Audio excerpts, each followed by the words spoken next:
Bismillahirrahmanirrahim. Assalamualaikum warahmatullahi taala wabarakatuh. Salam sejahtera dan selamat petang. Bersama dengan saya adalah Datuk Dr. Raizat, Dr. Nur Hayati, Datuk Dr. Chong Chi Kiong dan Dr. Hisham Shah. Kementerian Kesihatan Malaysia ingin memaklumkan bahawa terdapat 116 kes yang telah pulih dan dibenarkan discharge pada hari ini.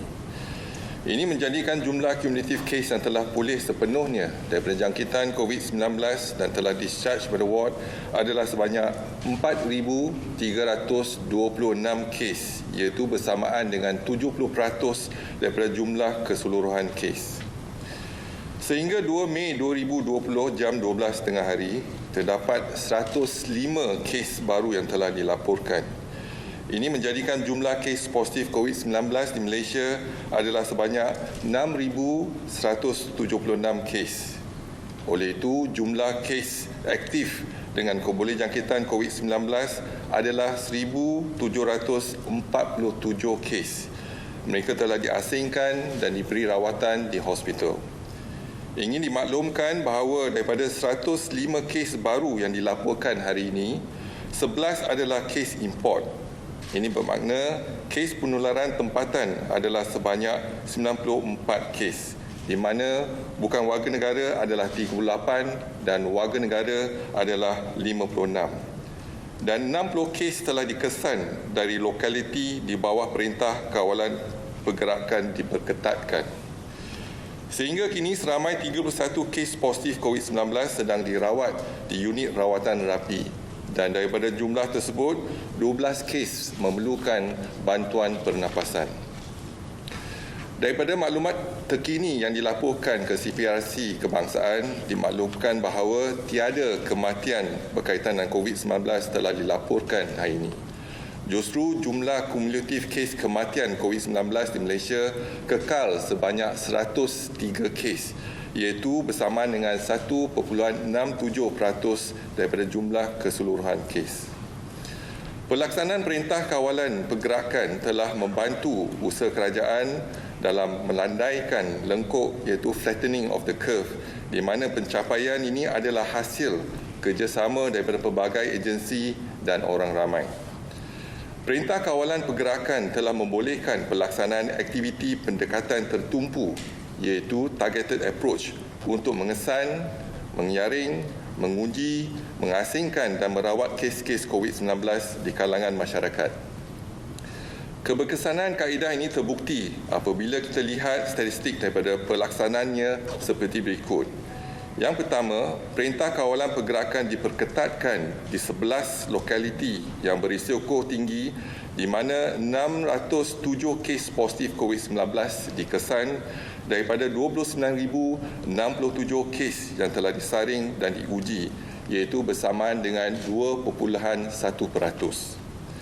Pengesanan kluster perhimpunan di Seri Petaling, di mana 2,220 kes positif COVID-19 dikesan daripada 34,503 kes yang telah disampel dan diuji, iaitu bersamaan dengan 6.4%. Yang ketiga, pengesanan pelajar dan kaki tangan madrasah serta tahfiz yang berkaitan dengan perhimpunan di Seri Petaling, di mana sebanyak 378 kes positif COVID-19 dikesan daripada 8,030 kes yang telah diuji, iaitu bersamaan dengan 4.7%. Yang keempat, penyaringan serta penempatan di pusat kuarantin bagi semua rakyat Malaysia yang pulang dari luar negara sejak 3 April 2020, di mana 274 kes positif COVID-19 telah dikesan dan dipastikan daripada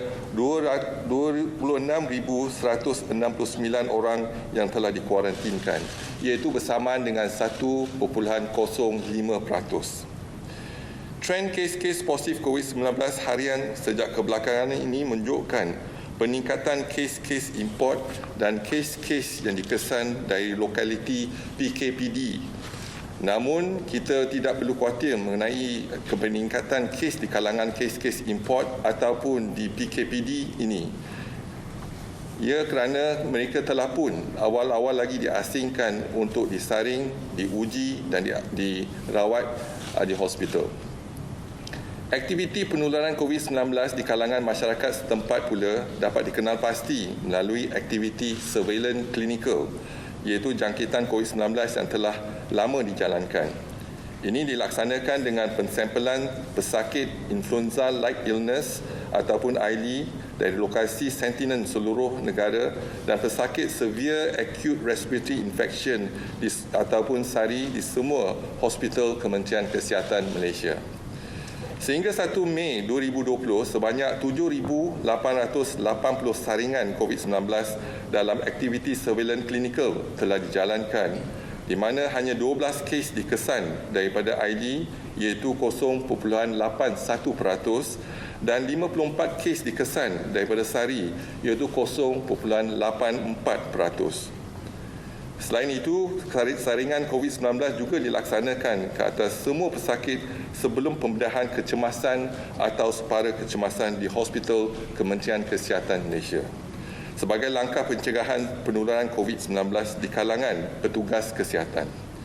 Sehingga 1 Mei 2020, terdapat hanya 5 kes yang dikesan positif COVID-19 daripada 5,435 jumlah pesakit yang disaring, iaitu bersamaan dengan 0.09%. Justru ternyata aktiviti pendekatan tertumpu yang dijalankan setakat ini telah berkesan dalam mengesan dan membendung penularan wabak COVID-19 di negara ini.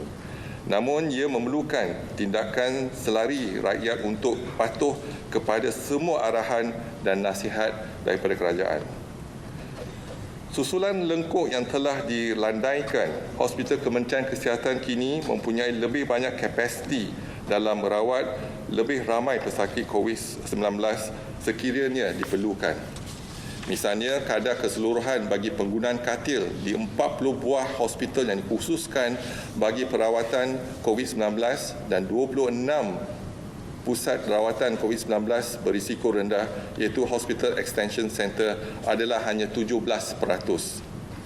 Selain itu, kadar penggunaan bagi katil unit rawatan rapi yang dikhususkan untuk pesakit COVID adalah 7% sahaja.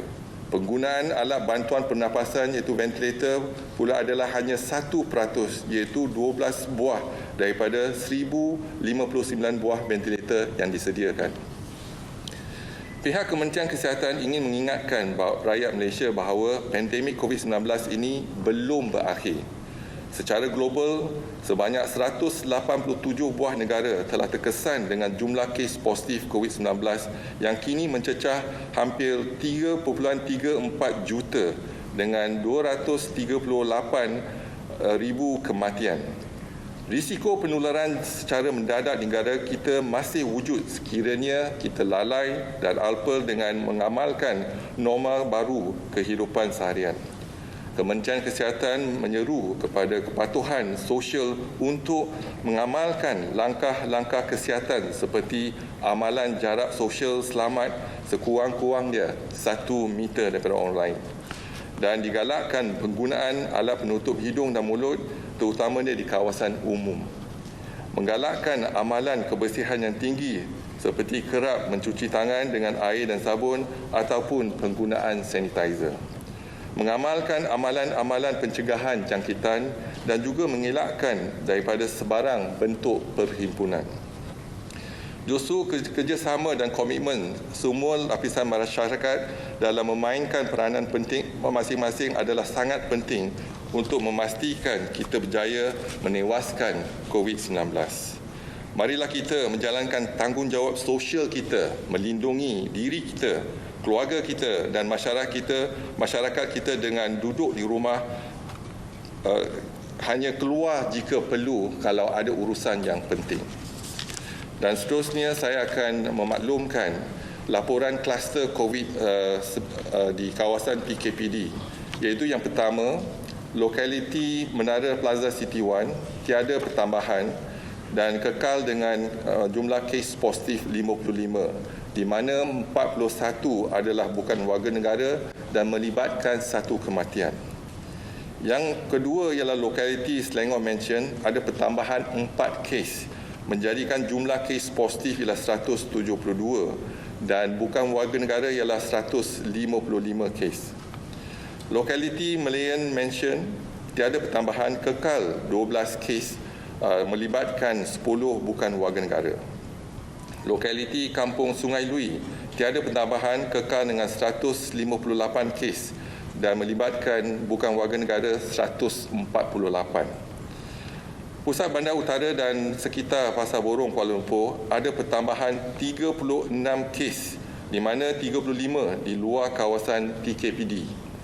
Menjadikan jumlah positif kes ialah 122 melibatkan 54 di luar kawasan PKPD dan melibatkan 1 kematian. Juga di kawasan tersebut telah melibatkan bukan warga negara ialah 76. Dan lokaliti Selayang Baru ada pertambahan 20 kes menjadikan jumlah 48 kes di mana 32 adalah bukan warga negara. Seterusnya kita ke kluster perhimpunan di Masjid Sri Petaling. Setakat ini sampel yang diambil adalah 34,503. Jumlah kes yang positif ialah 2,220 iaitu ada pertambahan 41 kes mungkin di kalangan mereka di Pasar Borong dan juga Kuala Lumpur dan Selayang iaitu pertambahan di generasi kedua. Ingin dimaklumkan daripada 331 madrasah dan sekolah tahfiz dikenal pasti 15,539 pelajar, guru dan kaki tangan dan saringan telah dijalankan. Ujian menunjukkan saringan dijalankan untuk 8,030 kes iaitu bersamaan dengan 51.7% telah disaring dan diuji dan yang positif ialah 378 kes bersamaan dengan 4.7%. Laporan kluster COVID-19 yang aktif sehingga 2 Mei 2020, kluster yang baru telah dikenal pasti iaitu kluster tahfiz lancang di Temerloh iaitu ada 6 kes telah dilaporkan. Kluster seterusnya ialah Sendayan di Seremban ada 5 kes baru dan jumlah keseluruhan ada 87 kes. Kluster persidangan gereja di Kuching dan Samarahan dan Serian ada pertambahan 3 kes menjadikan jumlah 181 kes. Kluster pedas ada 3 kes baru dan menjadikan jumlah 6 kes. Kluster petugas kesihatan Kuching ada pertambahan 1 kes menjadikan jumlah 57 kes. Kluster Kampung Baru ada pertambahan 1 kes menjadikan jumlah 22 kes. Lain-lain kluster tiada pertambahan. Seterusnya dilaporkan warga negara Malaysia yang pulang daripada luar negara iaitu setakat 2 Mei 2020 mereka yang telah dikuarantinkan ialah 26,169 dan 12,003 telah tamat tempoh kuarantin dan telah pun dibenarkan pulang. Kes positif adalah 274. Dan kapasiti harian COVID-19, makmal di COVID-19 adalah 16,635 dan semalam kita berjaya melaksanakan ujian seharian iaitu 15,614. Dan kapasiti yang kita telah laksanakan semalam ialah 94% daripada jumlah kapasiti kita. Dan seterusnya saya buka kepada persoalan jika ada pertanyaan, silakan. Datuk, saya ingin tanya berkenaan dengan pengumuman oleh Yang Berhormat Perdana Menteri semalam berhubung dengan isu boleh makan di dalam restoran ataupun mana-mana kedai. Kita lihat berdapat pelbagai reaksi netizen di laman sosial dan ada yang mencadangkan supaya restoran-restoran gerai-gerai di zon merah tidak dibenarkan untuk beroperasi dan apa pandangan Kementerian Kesihatan. Dan soalan yang kedua berkenaan dengan vaksin yang diberikan nama CoronaVac yang sedang dihasilkan oleh secara besar-besaran oleh kerajaan China dan mereka mengatakan bahawa perkembangan vaksin itu semakin baik dan mereka telah buat uji kaji terhadap monyet dan ketika ini mereka sedang menjalankan ke atas manusia. Dan apakah pandangan berkenaan dengan vaksin ini oleh Kementerian Kesihatan dan apakah ia juga turut disentuh oleh pasukan pakar perubatan Cina yang ada di Malaysia ketika ini? Okay, terima kasih kepada dua soalan tersebut. Yang soalan pertama mengenai makanan di restoran-restoran.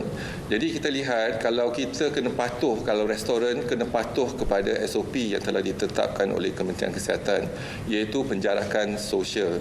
Iaitu kalau kita boleh membenarkan mereka berniaga tetapi kena ikut SOP yang telah ditetapkan. Jadi kita melihat kepada satu keadaan di mana kita kena melihat kepada life and livelihood, iaitu kalau kita lihat kalau kawalan untuk COVID-19 kita telah berjaya melandaikan lengkuk tersebut. Tetapi sekarang ni dalam 6 minggu kita dalam proses untuk melandaikan dan ternyata untuk COVID-19 kita terkawal keadaan setakat ini. Tapi apa yang penting ialah apabila kita membuka ekonomi kita, kita ada garis panduan yang telah ditetapkan dan SOP tersebut kena patuh.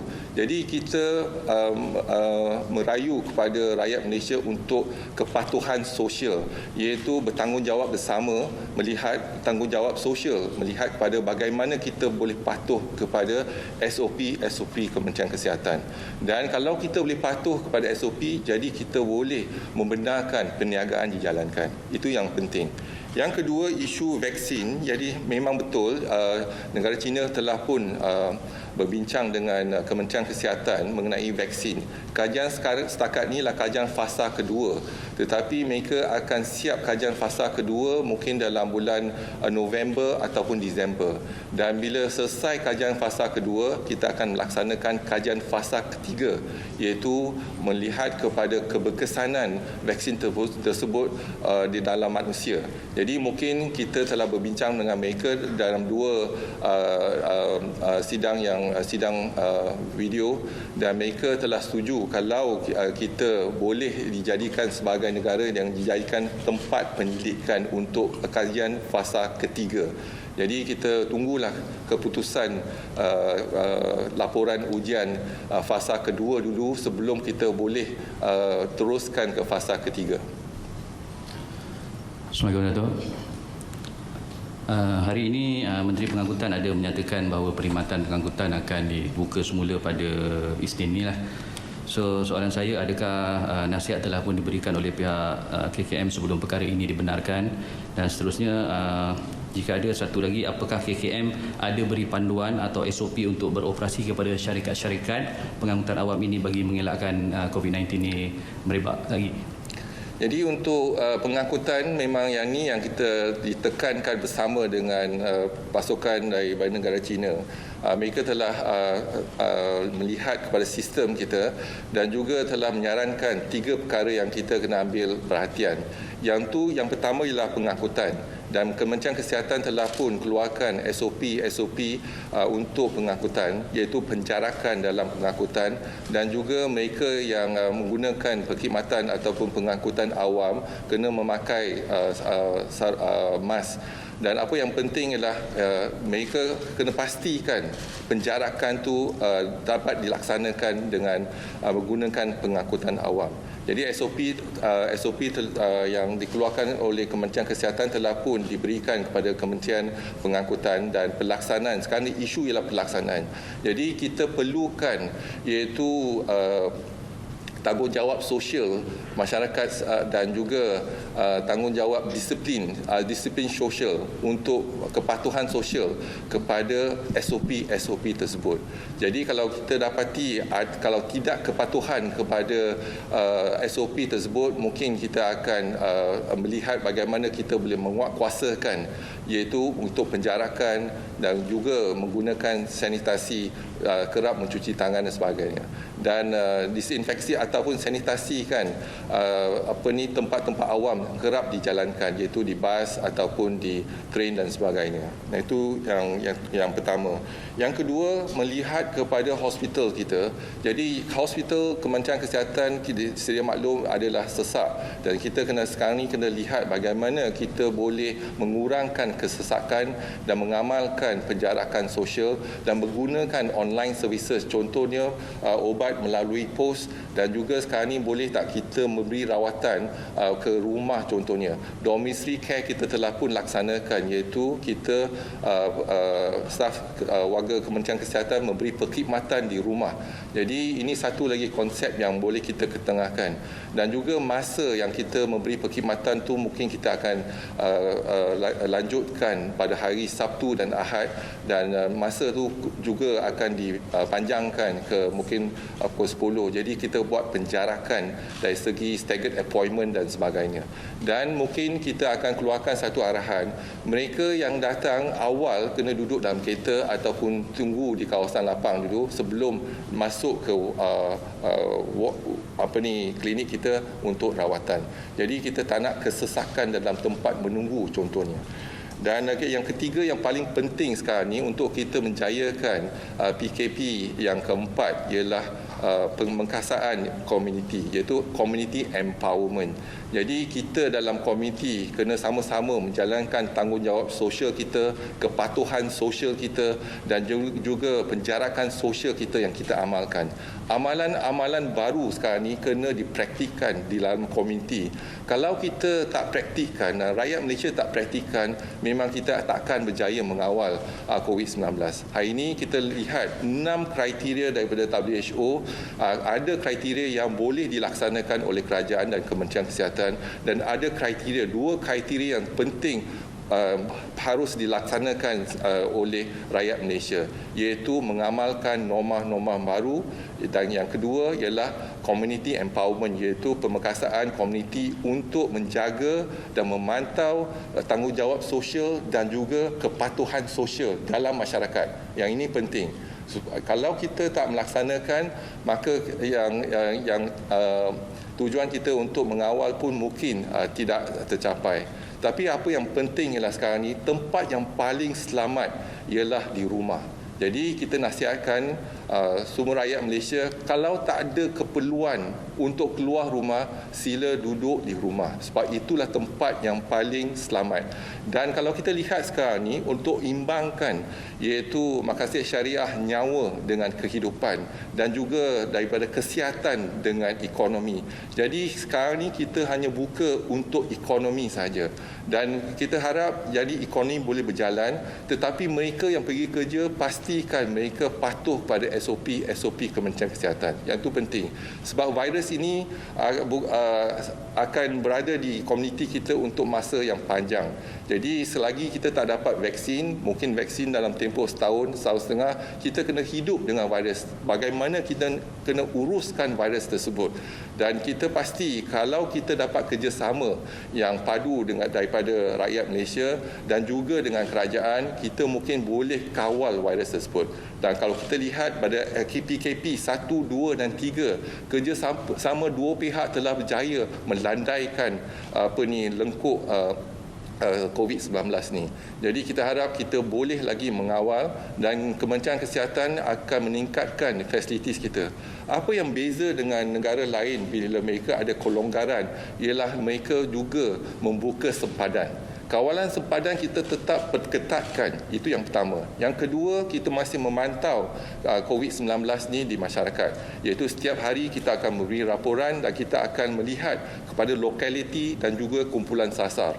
Yang ketiga ialah fasilitis kita. Kita nampak ternyata fasilitis Kementerian Kesihatan sekarang ni telah dipertingkatkan lagi, iaitu mungkin kita akan melatih lebih ramai pada warga Kementerian Kesihatan untuk tertumpu dengan perawat perawatan dan juga kita akan memperkasakan lagi staf-staf kita di lapangan, contoh ni kesihatan awam dan juga makmal.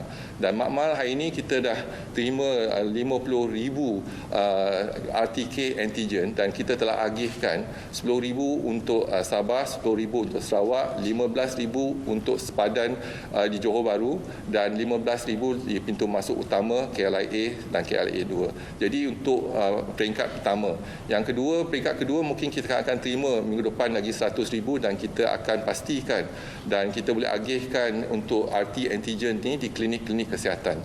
Yang tu ialah faktor kedua yang sebagaimana telah disarankan oleh pasukan negara China kepada kita. Dan faktor ketiga yang paling penting dikatakan ialah community empowerment, iaitu selaras dengan garis panduan daripada Pertubuhan Kesihatan Sedunia, iaitu untuk kita memperkasakan komuniti masyarakat kita untuk pastikan kita berjaya dalam mengawal dan membendung penularan COVID-19. Hi, Datuk. 2 questions. First one, about relaxing the MCO rules again. I mean, we've seen concerns, even though you've explained, balancing life and livelihood. We've seen medical professionals and also the public be quite concerned. They are still quite concerned about this. We still see double digits, today triple digits, and the past week, most of them have come from local transmissions. Today, locals infected outside EMCO areas also double digits. And in Hong Kong, for example, they only announced a relaxing of the rules when they reported 0 new cases. So are we actually doing it too soon? And how does the ministry address these concerns? That is the first question. Okay, thank you very much for the question. If you were to compare with other countries, as I said, the border control, they have removed the border control. We have not. Those Malaysians coming back and we quarantine them, compulsory quarantine for 14 days. We swab them. And we managed to detect 274 cases from there. So that is still ongoing. That will be enhanced instead of removing the border control. Second is looking into the cases. Our MCO 1, 2, and 3, the main objective of the MCO is basically to flatten the curve. So we have done the flattening. I mean, we have succeeded to flatten the curve. And we look at the data because we expected, there's a surge of cases, exponential surge on the 14th of April. And on the 28th of April, Malaysian Institute of Economic Research predicted that we have 8,900 cases. But obviously, we have managed to flatten the curve. So that is the objective of the MCO. MCO is not there to end the transmission of the virus. That's not the intention at all. The intention now, we are still an ongoing war with COVID-19, but perhaps in the different battlefield. So in a different battlefield, we need to have new strategy. So the strategy that we have is we empower both sides. The Ministry of Health, the government, we can do our part. But there are 2 things that we want the community and the individual to empower themselves to basically to look into their social discipline and social responsibility. If if they are not able to deliver this social responsibility and social discipline, then our fight with COVID-19 will be difficult, I think, for the next couple of weeks. So we, in the Ministry of Health, we urge the public to come together with the Ministry of Health, make sure that they comply. Social compliance is very important. Social responsibility is important for them to make sure that we can actually break the transmission of COVID-19. So now we are still on an ongoing war, but at a different battlefield, I would say.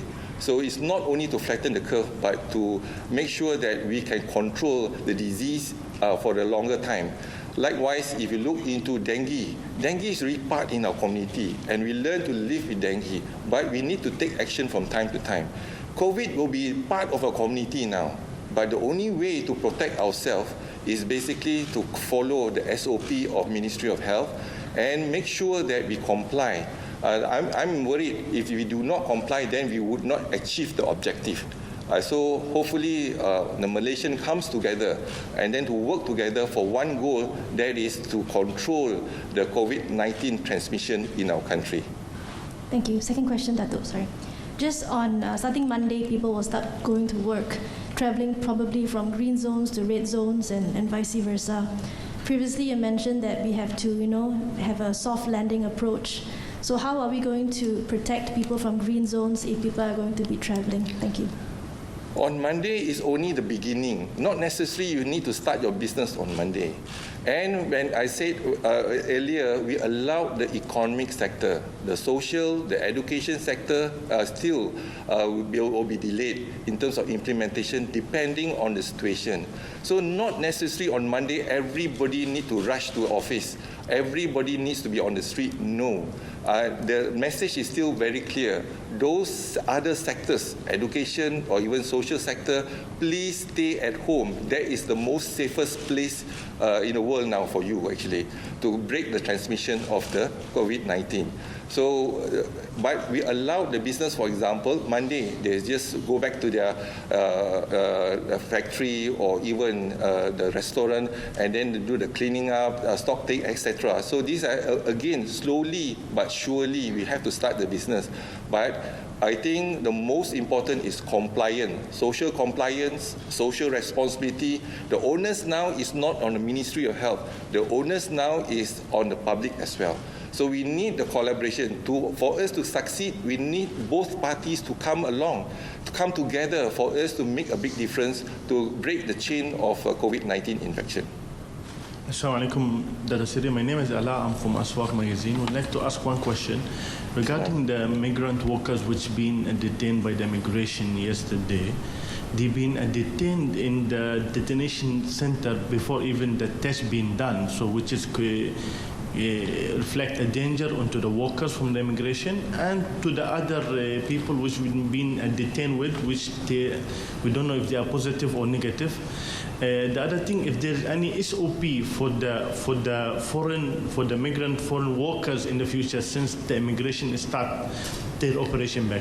Can I correct you first? The first is that there is an illegal immigrant.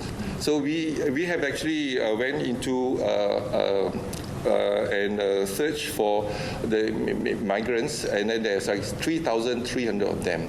And the legal ones, no issue. The legal one, of 3,300. But all still human now. We are fighting the COVID-19. We're not legal and documented. Right. Let me explain first. Yeah, sure. So the legal one is also we managed to screen them, and then we look into 3,000, almost about 3,300. The illegal one is 586. So we have taken the illegal one because there's no documents and we're not sure about health status. But what is more important, for the last 2 weeks, we have done 3 swabs for all of them. So which means we are sure that they are free from COVID-19. So the illegal ones will be taken into the depot, and then they will be given a proper place and and quarantine in that area. So, but the legal ones back to their apartments. Yeah. So, but then that they've been taken by the immigration without keeping the safe social distancing between each of them. They put them all in the vans, stack them all up. So it's not normal. The issue now is the implementation issue. But then what I'm trying to highlight here is that the illegal ones to be taken out of the community. The legal ones maintain as it is. But more importantly, Ministry of Health have made sure that area we have actually swabbed 3 times, 15,000 of them 3 times, and a negative. Those positive cases already been removed and admitted to the hospital. Yeah. Untuk Zana dari Berita Harian, nak dapat clarification mengenai jumlah zon merah terbaru sekarang di Malaysia, sebab tadi Menteri Kanan kata ada 5, and then ada beberapa pihak seperti MTUC yang menggesa supaya PKPB sekurang-kurangnya dilaksanakan selepas PKP keempat berakhir pada 12 Mei ini untuk memberi peluang kepada syarikat dan kilang dan restoran dan orang awam supaya adapt norma baru ini dan benar-benar memahami SOP sebelum dilaksanakan. Sekian, terima kasih. Okey, zon merah sekarang ni untuk hari ini kita ada 4 zon merah. Yang pertama di Mukim Batu, yang kedua di Kuching, yang ketiga di Titiwangsa dan keempat di Lembah Pantai. Jadi 2 ialah kawasan bandar dan di Lembah Pantai dengan Titiwangsa, dan 2 lagi iaitu Kuching dan Batu iaitu di Selayang. Jadi ada 4 kawasan red zone. Datuk Doktor, saya ada satu soalan ya mengenai laporan menyatakan di negara Jerman sekiranya angka jangkitan berlega sekitar 1.2 atau 1.3 yang boleh memberi tekanan besar kepada sistem kesihatan negara.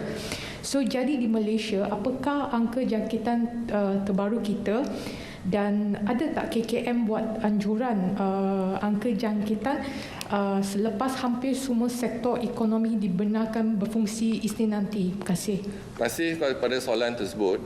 Kalau kita lihat sebelum pelaksanaan PKP 1, 2 dan 3, jadi sebelum pelaksanaan PKP 1, R0 ialah keboleh jangkitan kita ada 3.55 iaitu R0, dan pada 14 April 2020 R0 kita dah kurang pada 1. Sekarang R0 kita mungkin dalam 0.7. Dan apabila kita melihat kepada tindakan kita sekarang ni iaitu conditional MCO, jadi kita jangkakan R0 tu masih kurang pada 1. Jadi itu ialah modelling yang telah kita laksanakan. Jadi kalau selagi R0 tu kurang daripada 1, kita boleh kawal jangkitan dalam COVID-19 dalam masyarakat. Jadi kita akan perhatikan dengan terperinci. Setiap hari kita lihat, kita akan memaklumkan dari segi kes seharian dan juga R0 kita. Ada R0 kita yang kita pantau, iaitu sekarang ni ialah lebih kurang 0.7, berarti kurang daripada 1. Selagi R0 adalah kurang daripada 1, jadi kita keadaan jangkitan ataupun penularan COVID-19 tu terkawal. Itu yang lebih penting. Jadi kita memang perhatikan. Jadi kalau katalah syarikat ataupun restoran ataupun kilang tak mematuhi SOP Kementerian Kesihatan, jadi tindakan penguatkuasaan akan dijalankan. Jadi kita akan lihat kenapa tak patuh, dan kalau mereka masih tak boleh patuh, kita akan tutup kilang tersebut. Dan kalau ada contohnya penularan virus COVID-19 di kalangan kilang, mereka di kilang dan sebagainya, kita juga akan tutup dan melaksanakan EMCO ataupun PKPD.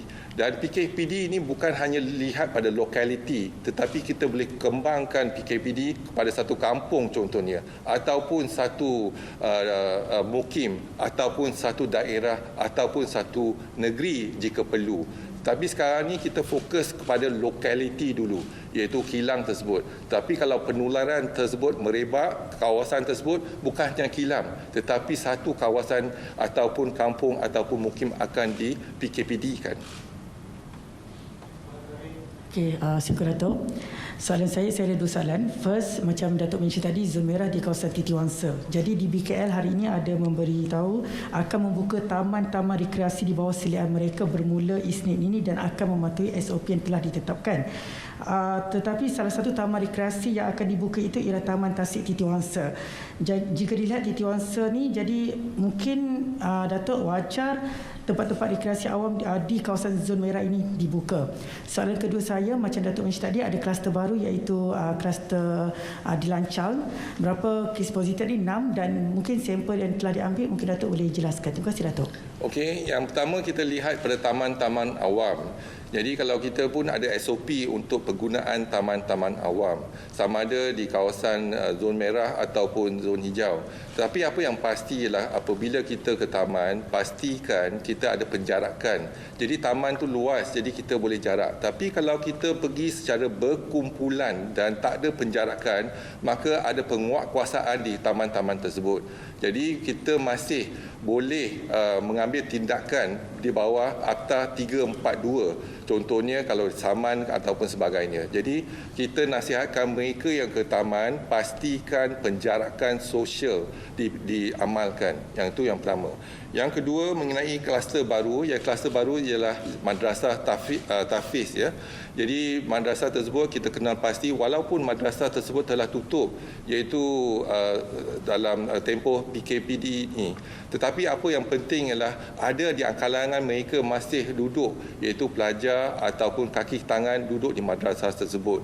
Dan yang ini ialah kluster yang baru, yang tahfiz. Kita pun telah melihat kepada sekolah-sekolah tahfiz kita dan kita dah saring 50% daripada pelajar, guru dan kaki tangan di tahfiz. Dan kadar yang positif ialah lebih kurang 4.7% yang positif.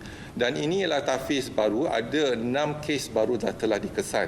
Dan kita akan melihat bagaimana kita akan menjadankan EMCO kawasan tersebut, iaitu hanya sekolah tahfiz saja ataupun madrasah tahfiz. Sebagaimana yang kita laksanakan di Kampung Sungai Lui, iaitu ada satu madrasah memang kita EMCO kan madrasah tersebut dan kita pastikan akan saring semua pelajar, kaki tangan dan guru di tahfiz tersebut sebelum kita benarkan mereka bebas. Dan mereka yang ada kontak rapat dengan 6 kes yang positif ni akan dikuarantinkan. So saya harap saya jawab soalan tersebut ya. Okey, terima kasih. Sekian. Assalamualaikum warahmatullahi wabarakatuh.